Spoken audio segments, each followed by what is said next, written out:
Aquella noche se alejó de los amigos más cercanos, caminó hacia un jardín oscuro y, solo, se arrodilló. Las palabras que susurró al cielo estaban cargadas de dolor, angustia y sumisión, tan intensas que su sudor se convirtió en sangre. A pocos metros de ahí, sus amigos dormían, ajenos al peso eterno de aquel momento. Y mientras la ciudad dormía en paz, el universo observaba en silencio el desenlace de la decisión más importante de la historia de la humanidad. ¿Qué exactamente ocurrió en las horas siguientes a la última cena? ¿Y por qué esta noche se convirtió en la más larga e intensa que el mundo ha conocido? El salón donde la última cena fue celebrada aún cargaba en el aire el perfume del pan partido y del vino compartido. Sin embargo, el ambiente espiritual alrededor de Jesús y de los discípulos comenzaba a cambiar drásticamente. Las palabras dichas en la mesa reverberaban en el corazón de cada uno, mientras el clima de comunión daba lugar a una tensión creciente. Era como si el cielo estuviera silenciosamente recogiendo su luz, preparándose para asistir al drama de la redención. Incluso sin comprender plenamente lo que estaba por venir, los discípulos podían sentir que algo grandioso y sombrío se aproximaba. La noche estaba a punto de revelar su peso más denso. Jesús, aunque sereno, mostraba en sus ojos una profundidad que mezclaba amor, dolor y una entrega sin reservas. En esa noche, cada gesto de Cristo estaba cargado de significado. Él había lavado los pies de sus seguidores, asumiendo la posición de siervo, incluso siendo el maestro. Esta actitud, que había dejado a los discípulos confusos y tocados, ahora resonaba con más fuerza.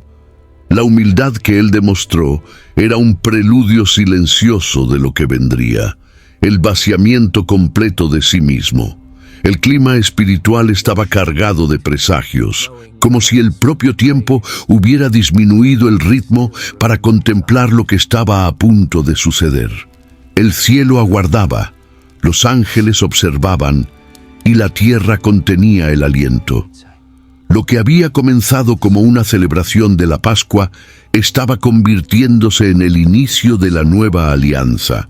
El apóstol Juan, muchos años después, recordaría aquella noche con lágrimas en los ojos y manos temblorosas al escribir que, habiendo amado a los suyos que estaban en el mundo, los amó hasta el fin.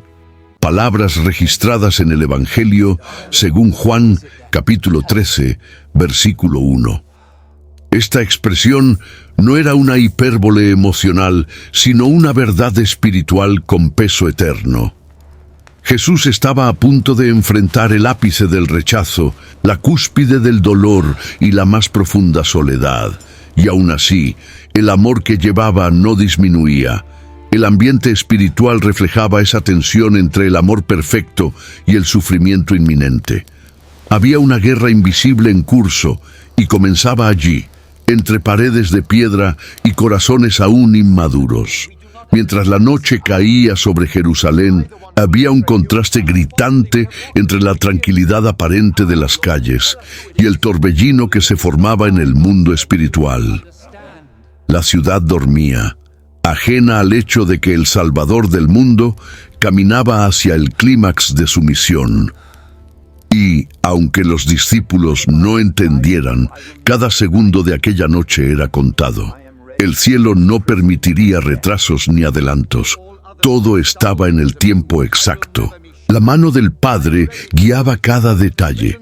Nada escaparía al control divino, aunque a la vista humana todo pareciera desmoronarse. Y mientras se levantaban de la mesa, con el cántico entonado al final de la cena resonando suavemente en sus mentes, Jesús guiaba a sus amigos fuera de la ciudad. El salón quedó atrás, pero la noche aún estaba lejos de terminar. Era solo el primer paso en un viaje que marcaría toda la historia de la humanidad, un recorrido que revelaría el abismo del dolor y la gloria de la obediencia. Aún con el sabor del pan en los labios y el vino simbolizando la nueva alianza en sus corazones, Los discípulos se encontraron confrontados con palabras que parecían cortar el ambiente con la precisión de una espada invisible. Jesús miró a los que estaban a su alrededor con ternura, pero también con una mirada que veía más allá del tiempo, más allá de las máscaras humanas. En medio de la celebración, Él reveló que sería traicionado por uno de los que comían a la mesa. El impacto de estas palabras desarmó el ánimo de los discípulos. Una tristeza profunda comenzó a crecer en el ambiente, y uno por uno empezaron a preguntar: «¿Soy yo, Señor?». La profecía había sido lanzada, y como una piedra en el lago, generó ondas que no cesarían hasta el amanecer. Las palabras de Cristo, lejos de ser acusaciones, eran el reflejo de una conciencia divina plena de la limitación humana. Él conocía a cada uno allí, no solo por las actitudes, sino por las intenciones ocultas del corazón. Sabía de la impulsividad de Pedro, de la ambición velada de algunos, de la duda de otros y del plan silencioso de Judas. Aún así, los amaba con una intensidad que desafiaba la lógica. Al anunciar que Pedro lo negaría 3 veces antes de que el gallo cantara, Jesús no estaba humillando al discípulo, sino preparándolo para el dolor y el arrepentimiento que se acercaban. Aquel que caminaba sobre las aguas estaba a punto de hundirse en su propia inseguridad. Jesús no era sorprendido por la traición, ni tampoco por la negación. Estaba profundamente consciente de la fragilidad de sus seguidores. En Mateo, capítulo 26, versículo 31, él cita las Escrituras afirmando: «Heriré al pastor, y las ovejas del rebaño serán dispersadas». Esta referencia al profeta Zacarías revelaba que los acontecimientos de aquella noche estaban entrelazados con la historia de la redención desde tiempos antiguos. No era un error, ni un azar. Era parte del plan. El miedo que se apoderaría de los discípulos, la negación de Pedro y el beso de Judas eran elementos dolorosos, pero necesarios, en el gran drama de la cruz. Incluso ante la debilidad humana, Jesús mostraba un amor que persistía. En lugar de reprimendas duras, ofrecía advertencias revestidas de misericordia. No retiró el pan de la mano de Judas, ni impidió a Pedro hablar. Le dio a cada uno el espacio necesario para sus elecciones, porque sabía que el amor verdadero no se impone.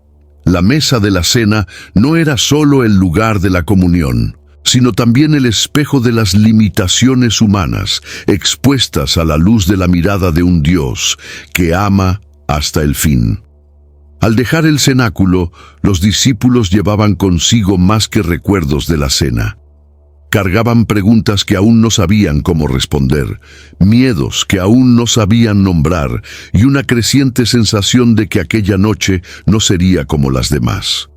La voz de Jesús resonaba en sus mentes, como un faro intentando atravesar la neblina del alma.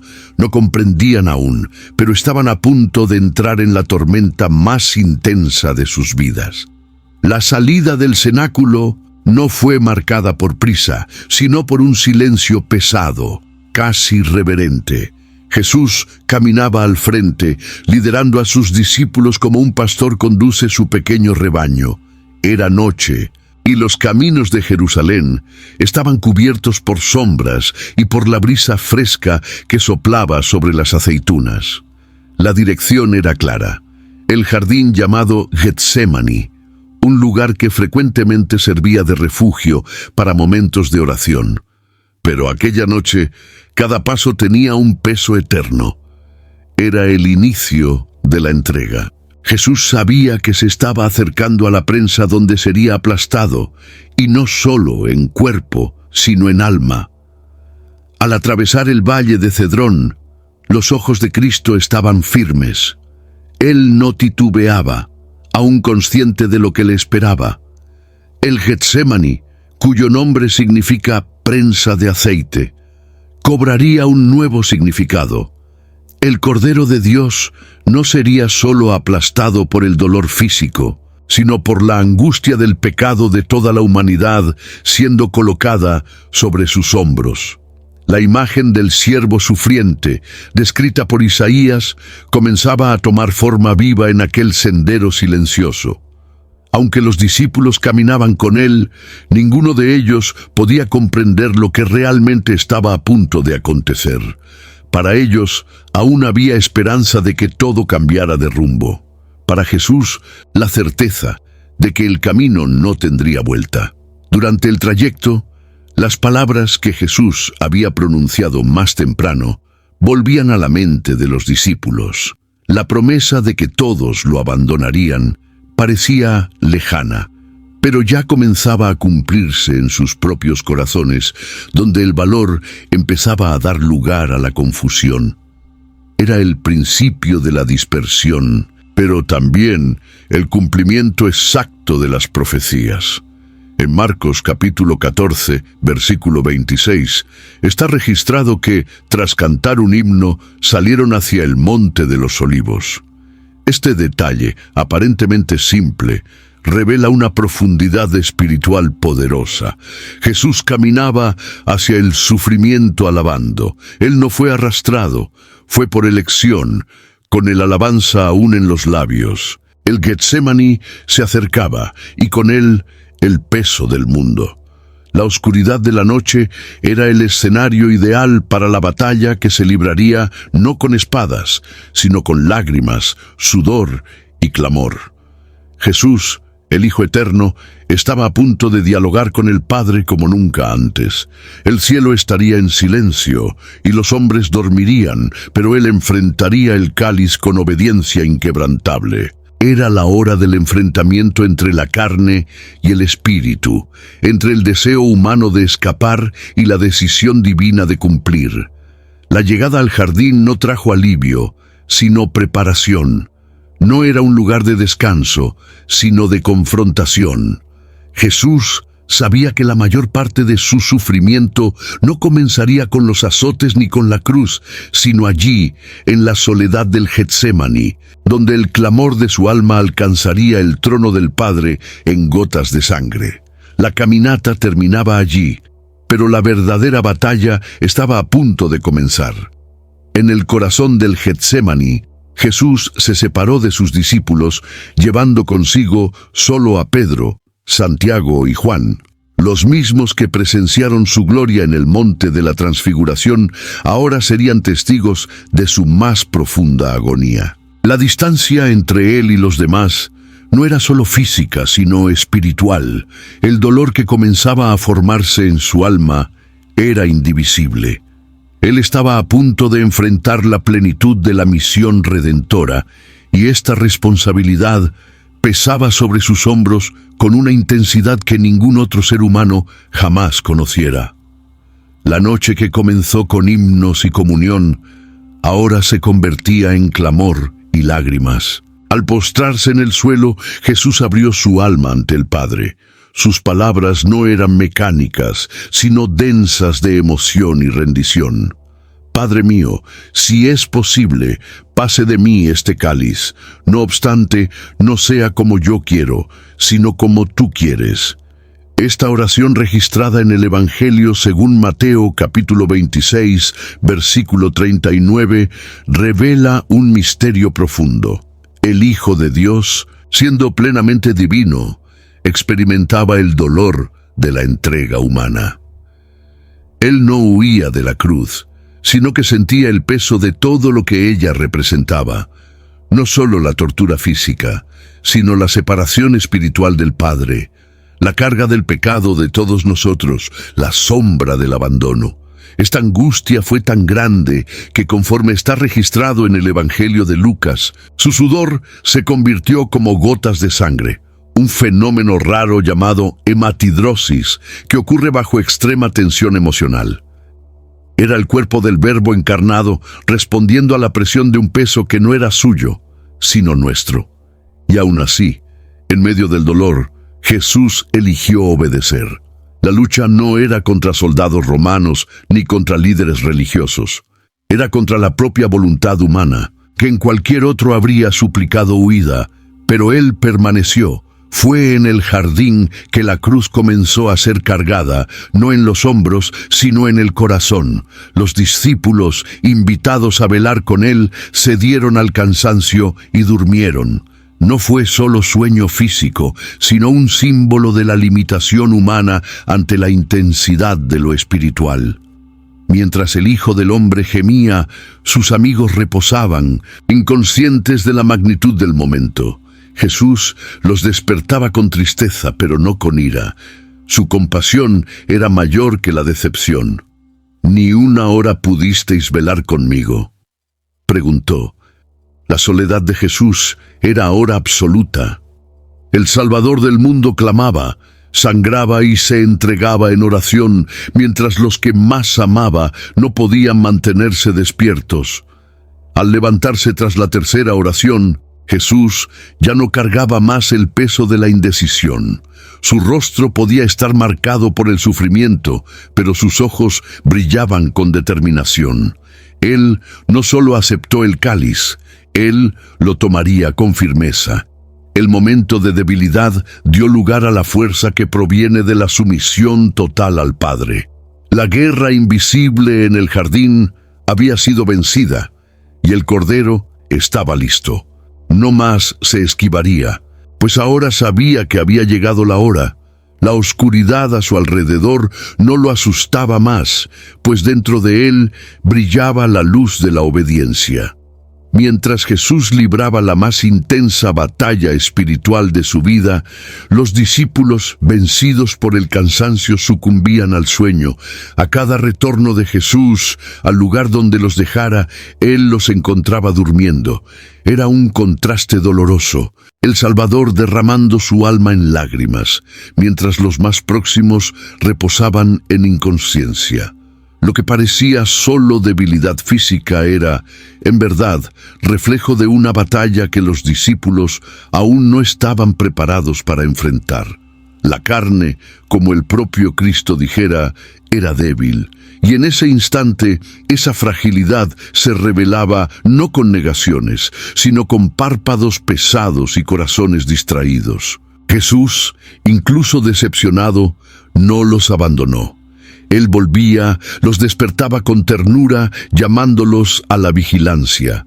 Era como si tratara de compartir un poco del peso que cargaba, pero ninguno de ellos conseguía permanecer firme.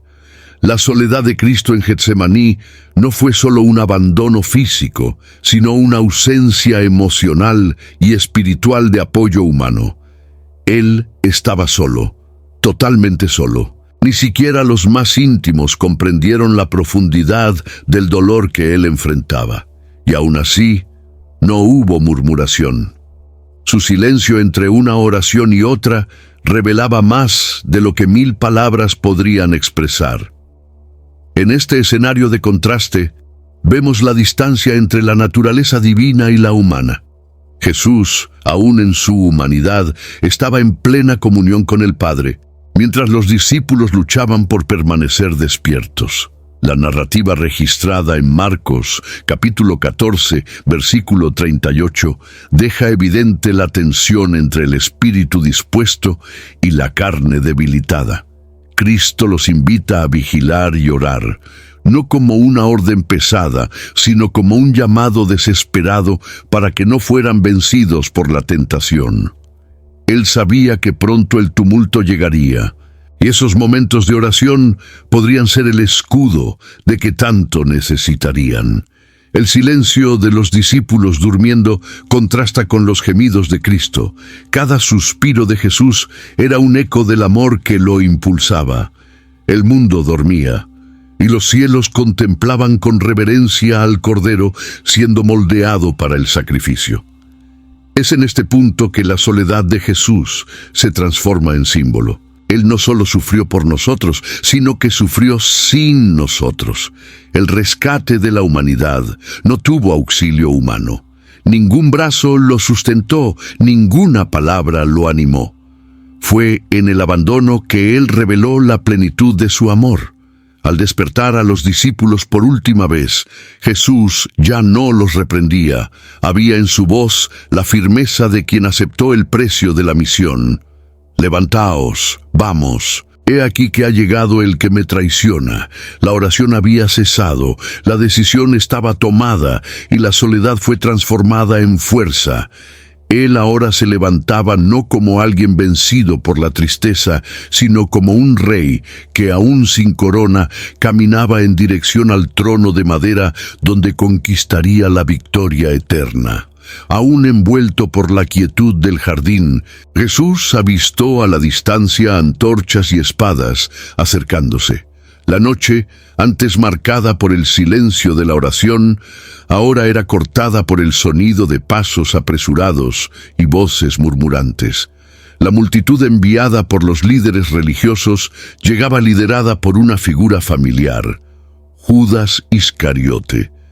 El discípulo que alguna vez escuchó parábolas, presenció milagros y compartió la intimidad del Maestro, ahora marchaba al frente como quien conduce un ejército contra un enemigo.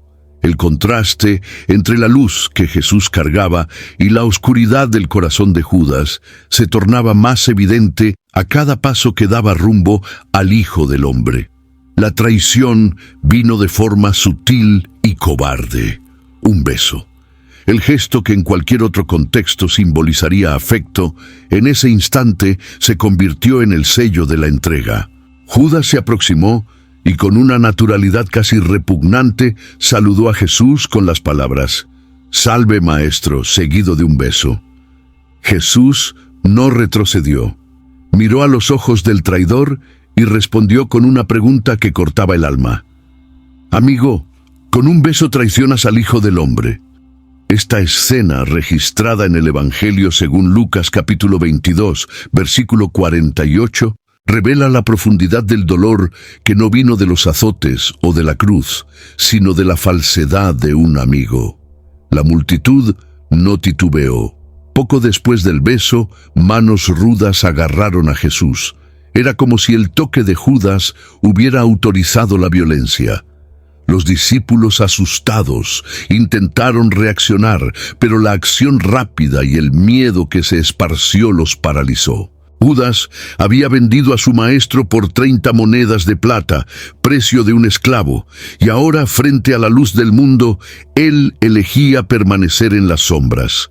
El beso, que debía ser expresión de amor, se convirtió en la cicatriz de la traición más conocida de la historia. Y el Cordero, sin resistencia, permitió ser llevado, no porque era débil, sino porque era obediente. La llegada de la multitud sellaba el inicio de la secuencia de humillaciones que Jesús enfrentaría. Allí comenzaba la vía dolorosa que culminaría en la cruz. Pero, paradójicamente, también era el inicio de nuestra redención.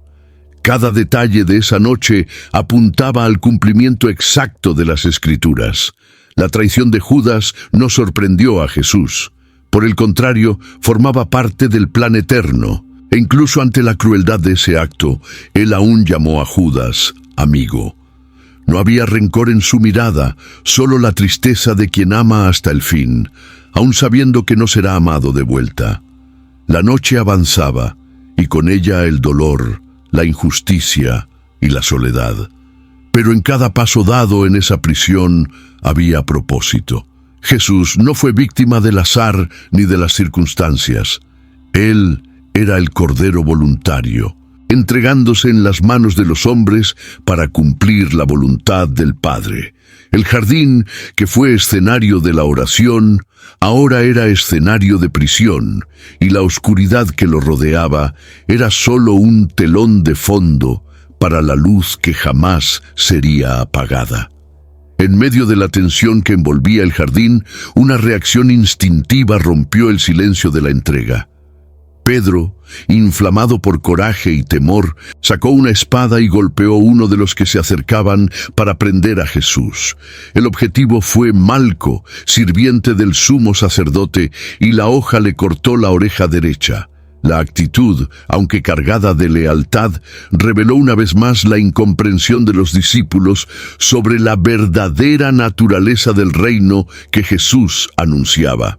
El reino de Dios no se establecería con espadas ni con violencia. Era fundado sobre entrega, perdón y amor incondicional. Jesús, lejos de incentivar la reacción, reprendió a Pedro con firmeza diciendo: «Vuelve a meter tu espada en su lugar, porque todos los que tomen espada, a espada perecerán». Estas palabras, registradas en el Evangelio según Mateo capítulo 26, versículo 52, resonaron como una advertencia no solo a Pedro, sino a todos los que aún confunden celo con precipitación. El reino de los cielos no se defiende con armas humanas. La batalla de Cristo se libraba en otra esfera, la del Espíritu. Pedro aún no comprendía que la cruz no era una tragedia a evitar, sino el trono desde donde Jesús reinaría sobre toda la creación. En un gesto que dejaría a todos atónitos, Jesús tocó la oreja herida de Malco y lo sanó. Aun siendo rodeado por hombres armados, aun siendo traicionado por un amigo, aun siendo injustamente preso, se volvió hacia el herido y le ofreció restauración. La sanación en Getsemaní fue el último milagro antes de la cruz. Fue la señal final de que Jesús no perdería su esencia, aun cuando fuera traicionado, abandonado y herido. Él era y continuaría siendo el príncipe de la paz, y en ese gesto encontramos la revelación del corazón de Dios, un amor que sana incluso a aquellos que vienen con intenciones de herir. Pedro, por su parte, quedó desconcertado. Su intención era proteger, pero terminó siendo reprendido. Aquella escena sería inolvidable. Jesús, desarmado, sanando a un enemigo, mientras se entregaba voluntariamente al sufrimiento. Era lo opuesto a cualquier expectativa mesiánica que Pedro cargaba. Allí, una vez más, quedaba claro: la cruz no era un error de recorrido, sino el destino planeado desde la eternidad. El discípulo impulsivo aún tendría un largo camino hasta comprender el significado de lo que presenció aquella noche. La espada envainada y la oreja curada encerraban uno de los episodios más impactantes de Getsemaní. Jesús mostraba, una vez más, que su misión era sanar, restaurar y amar, incluso en medio de la traición y la prisión. La multitud no lo comprendía, y los discípulos aún estaban confundidos, pero el cielo sabía exactamente lo que estaba sucediendo. Era el amor en su forma más pura, revelándose a través de gestos que desarmaban hasta los corazones más endurecidos. El instante en que los soldados prendieron a Jesús fue cargado de tensión y contraste. Aquel que había caminado sobre las aguas, dado vista a los ciegos y resucitado muertos, ahora era conducido como un criminal. Las manos que sanaron, bendijeron y levantaron a los caídos fueron atadas con cuerdas. La prisión de Jesús no fue fruto de debilidad, sino expresión de una entrega consciente. Él podría haber llamado legiones de ángeles, como afirmaba en Mateo capítulo 26, versículo 53, pero eligió el camino de la sumisión. No se trataba de derrota, sino de propósito. Al ser llevado, Jesús no resistió. Sus pasos eran firmes, sus ojos serenos. Los soldados quizás esperaban clamor o resistencia, pero encontraron silencio y dignidad. Esta ausencia de reacción confundía e inquietaba. Era como si el prisionero los cautivara con su presencia, aún estando atado. Aquel momento reveló el poder que existe en un alma rendida al Padre. Jesús no fue llevado por fuerza humana, sino por decisión divina. Se entregó porque sabía que la cruz era el único camino que abriría la puerta de la salvación para toda la humanidad. La multitud dispersa comenzaba a entender la gravedad del momento. Los discípulos, tomados por el miedo, no sabían qué hacer. Ver al Maestro ser llevado de ese modo despedazaba sus esperanzas, confundía su fe y ponía a prueba todo lo que habían creído. No era solo Jesús quien estaba siendo preso, era el Mesías en quien habían depositado sus sueños. El aparente colapso de aquella noche lanzaba un velo de confusión sobre sus almas. Aún no podían ver más allá de las cuerdas y los soldados. La cruz, para ellos, aún era un símbolo de fracaso, no de redención. La prisión de Jesús escandalizaba la injusticia del sistema religioso de la época. Aquellos que debían velar por la verdad y la justicia estaban mancomunados con el poder político para eliminar a aquel que denunciaba sus pecados y señalaba el verdadero camino. Las cadenas en las muñecas de Jesús no eran más ofensivas que la hipocresía de aquellos que lo acusaban, y aún así él caminaba sin rencor. La fuerza de Jesús estaba en la mansedumbre, su poder en la obediencia y su realeza en la entrega silenciosa. Cada paso hacia el Sanedrín era parte del guión celestial. La prisión no anulaba su identidad, al contrario, la confirmaba. El Cordero estaba siendo conducido al altar. La noche se tornaba cada vez más oscura, pero la luz que emanaba de él iluminaba los corazones atentos. La prisión era el inicio visible de una batalla invisible, donde la victoria sería conquistada no por la espada, sino por el amor hasta las últimas consecuencias. Con la prisión de Jesús concretada, el coraje de los discípulos se desmoronó. En medio del caos, todos huyeron.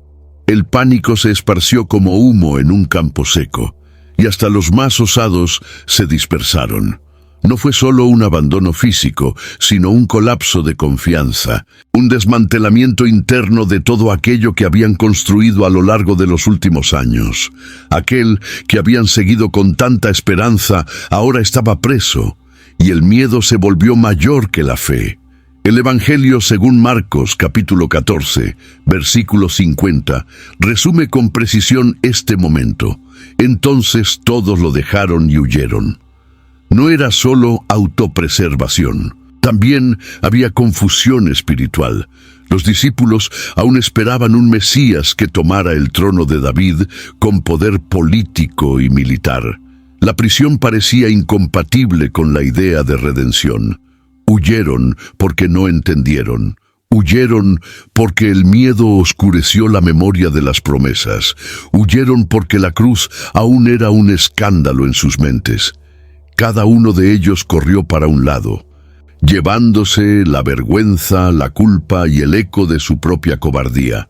Un episodio casi olvidado, pero cargado de simbolismo, también es narrado por Marcos.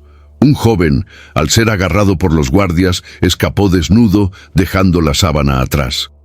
La identidad de ese joven no es revelada, pero su gesto retrata la completa vulnerabilidad de los seguidores de Jesús en ese momento. Ni siquiera las vestiduras fueron preservadas. Era como si el miedo desnudara no solo el cuerpo, sino el alma. Todos estaban expuestos, frágiles, desorientados. La fuerza que antes los movía ahora daba lugar a la huida desesperada. La ausencia de los discípulos al lado de Jesús revela una lección poderosa sobre la naturaleza humana. Incluso los más cercanos, incluso los que vieron milagros y oyeron las palabras del propio Dios, son susceptibles al miedo. La caída de los discípulos no fue definitiva, pero mostró que la fe necesita ser refinada por el fuego de las pruebas. Ellos regresarían más tarde, transformados. Pero en esa noche la fragilidad habló más alto. La huida no canceló el amor de Cristo por ellos. Por el contrario, preparó el terreno para el reencuentro con la gracia. Mientras la noche avanzaba y Jesús era conducido a los tribunales, los discípulos se esparcían por la oscuridad. Era el momento de la prueba, de la criba, de la revelación de quienes realmente eran, y aunque habían huido, la historia aún no había terminado para ellos. El maestro que permitió ser traicionado y apresado, también permitiría que esos hombres quebrantados se convirtieran en columnas de la iglesia. Pero por ahora estaban en las sombras, tratando de entender cómo el Mesías podía haber sido llevado como un cordero indefenso, Conducido por los guardias hasta la casa del sumo sacerdote, Jesús fue insertado en el núcleo de la élite religiosa que hacía tiempo tramaba su condena. El Sanedrín, que debía ser guardián de la justicia y de la ley, se convirtió en escenario de un juicio precipitado, contaminado por la prisa de deshacerse de él antes de que el pueblo despertara. Los líderes religiosos no buscaban la verdad, sino una justificación para ejecutar aquello que ya habían decidido en sus corazones. Testigos eran traídos apresuradamente y sus acusaciones eran contradictorias, desordenadas, vacías de coherencia. El ambiente era denso, pesado de injusticia. El cordero estaba delante de los lobos. A pesar de ser objeto de acusaciones falsas, Jesús permaneció en silencio. Su silencio no era omisión, sino una declaración poderosa. Él no necesitaba defenderse, pues era el justo que se entregaba voluntariamente por amor a los injustos. El Evangelio de Marcos, capítulo 14, versículo 61, registra ese silencio delante del sumo sacerdote. Era el cumplimiento de la profecía de Isaías, capítulo 53, donde el siervo del Señor sería como cordero mudo delante de los que lo esquilaban. Mientras los hombres hablaban palabras vacías, Jesús comunicaba con el silencio el peso de la verdad que lleva. Cuando finalmente fue interrogado directamente sobre su identidad, Jesús no dudó. A la pregunta si él era el Cristo, el Hijo del Dios bendito, respondió con claridad: «Yo soy, y veréis al Hijo del Hombre sentado a la derecha del poder y viniendo sobre las nubes del cielo». Fue el punto de ruptura. Las palabras que salieron de los labios del Maestro no solo confirmaban su identidad, sino que exponían la ceguera de aquellos que, incluso frente a la luz, elegían permanecer en la oscuridad. El sumo sacerdote, en furia teatral, rasgó sus vestiduras, acusándolo de blasfemia. El juicio estaba sellado, pero la injusticia se volvía aún más evidente. A partir de ahí comenzaron las agresiones físicas. Escupieron en el rostro de Jesús, cubrieron sus ojos, se burlaron, lo abofetearon y pidieron que profetizara quién lo había herido. El Hijo de Dios, creador de todas las cosas, estaba siendo humillado por sus propias criaturas. No había defensa, no había respuesta. Solo la firmeza silenciosa de quien sabía que eso formaba parte de un plan eterno. El juicio del Sanedrín no fue solo contra Jesús, sino contra la justicia, contra la verdad, contra la propia esencia de la fe que decían profesar. Y sin embargo, él permaneció. Mientras la madrugada avanzaba, Jesús era mantenido bajo custodia, esperando ser entregado a las autoridades romanas. Los líderes religiosos descansaban, satisfechos por creer que habían vencido. Pocos sabían que ese aparente triunfo era el presagio de la mayor derrota del imperio de las tinieblas. Ese silencio que tanto los incomodaba era, en verdad, el grito más alto de la historia. El Hijo del Altísimo no había sido vencido. Él se estaba entregando por amor. Mientras Jesús era juzgado dentro de la casa del sumo sacerdote, Pedro permanecía afuera, calentándose junto a los guardias en el patio. El frío de la noche contrastaba con el calor de las brasas, pero era dentro de Pedro donde ocurría una tormenta mayor. El valor que lo había llevado a seguir a Jesús de lejos estaba siendo puesto a prueba por algo más sutil: el miedo al reconocimiento. Cuando una criada lo vio y dijo que era uno de los seguidores del Galileo, Pedro negó. Era solo la primera grieta. Su voz temblaba, su corazón latía con fuerza. El discípulo que había dicho estar dispuesto a morir con Jesús, ahora dudaba frente a una sierva. La presión aumentaba. Otros también lo reconocieron, señalando su acento, su apariencia, su vínculo con el acusado. Pedro, acorralado, comenzó a jurar, a defenderse con desesperación, como si negar conocerlo fuera la única manera de preservar su propia vida. En pocos minutos, 3 veces declaró que no conocía a Jesús. 3 veces. La misma boca que había prometido lealtad ahora se llenaba de palabras de huida. Y entonces el gallo cantó. La madrugada fue interrumpida por aquel sonido simple, pero cargado de peso. La profecía se cumplía ante sus propios oídos. En ese preciso momento, como narra el Evangelio según Lucas capítulo 22, versículo 61, Jesús volvió su mirada y fijó a Pedro. No fue una mirada de reproche, sino de profunda tristeza y amor. Era como si dijera, yo sabía. Esa mirada atravesó a Pedro por dentro, revelando el dolor no solo de haber negado a su maestro, sino de haber negado a sí mismo. Él había fracasado, la máscara de valentía cayó y la vergüenza explotó en lágrimas. Pedro salió de allí, llorando amargamente. Era el grito del alma de un hombre que había descubierto su fragilidad ante la presión. El patio se convirtió en el escenario de la quiebra de Pedro, pero también en el inicio de su reconstrucción. Allí, entre el frío de la madrugada y el sonido de un gallo, comenzó el viaje del arrepentimiento. Pedro, que un día caminó sobre las aguas, ahora se hundía en las aguas amargas de la culpa. Pero la historia no terminaría allí.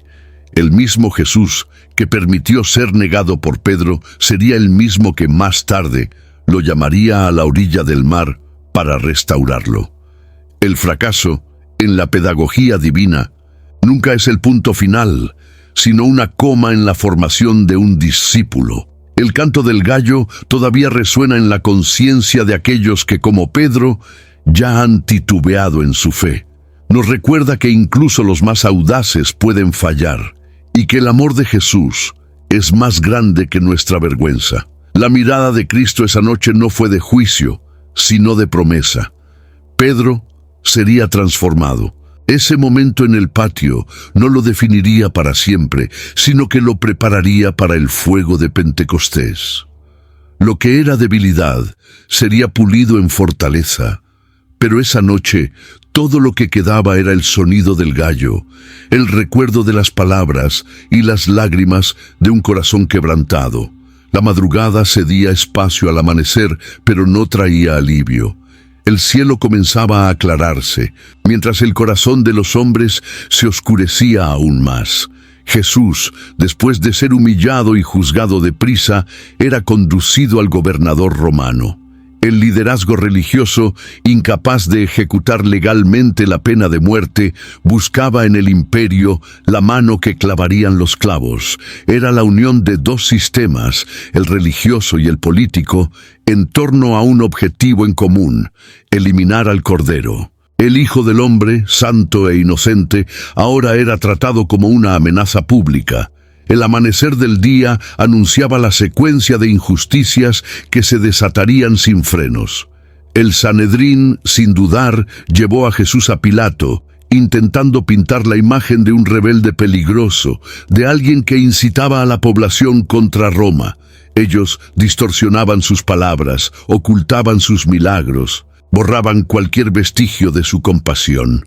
Todo era hecho con urgencia, pues sabían que la gente todavía lo veía como profeta. Pero el tiempo de la manipulación corría a favor de los planes oscuros. El liderazgo usaba el amanecer como escudo para su propia maldad. Los poderosos de la religión estaban dispuestos a mentir para asegurar que Jesús fuera condenado. El Evangelio según Mateo capítulo 27 versículo 1 registra que al amanecer tomaron la decisión de entregarlo a la muerte. Pilato, hombre político y pragmático, se daba cuenta de que había algo extraño en aquella acusación, pero presionado por la multitud y temiendo revueltas, buscaba una salida diplomática. La injusticia era evidente, pero la conveniencia hablaba más alto. La inocencia de Jesús estaba clara, pero los gritos del pueblo serían más altos que la verdad. El Mesías, ante el representante del mayor imperio de la tierra, no se defendía. Él permanecía firme, en silencio, como quien sabía que su condena era el camino hacia nuestra absolución. El silencio de Cristo era la respuesta a la sed de justicia de toda la creación. Mientras el sol nacía sobre Jerusalén, trayendo luz al mundo físico, el corazón de la ciudad se hundía en las sombras. Los hombres que llevaban las Escrituras ahora conspiraban con los opresores. El Cristo, anunciado por los profetas, era entregado a los gentiles, exactamente como él había dicho que sucedería. La alianza entre Herodes y Pilato, los gritos de la multitud, el escarnio de los soldados, todo comenzaba a tomar forma. Y Jesús, el justo, caminaba hacia el madero, no como reo, sino como ofrenda viva. El amanecer del dolor era también el presagio de la redención. Esa mañana no sería olvidada. El cielo miraba en silencio, los ángeles retenían sus espadas y el Padre miraba al Hijo con amor y dolor. Era el momento más crítico de la historia de la humanidad, el punto en el que el pecado y la gracia se encontraban. El justo estaba siendo entregado, pero no por debilidad, era por amor. Y mientras los hombres sellaban su sentencia, el cielo preparaba su respuesta. Una cruz, una muerte, y 3 días después, una resurrección que cambiaría el curso de la eternidad. ¿Cuántas veces has recordado esa noche y has notado detalles que habían pasado desapercibidos? Comparte en los comentarios lo que más tocó tu corazón en esa jornada y envía este video a alguien que necesita recordar el amor que enfrentó la madrugada por nosotros. Si este mensaje te habló, considera suscribirte al canal. Aquí, cada historia bíblica se cuenta con reverencia, profundidad y alma.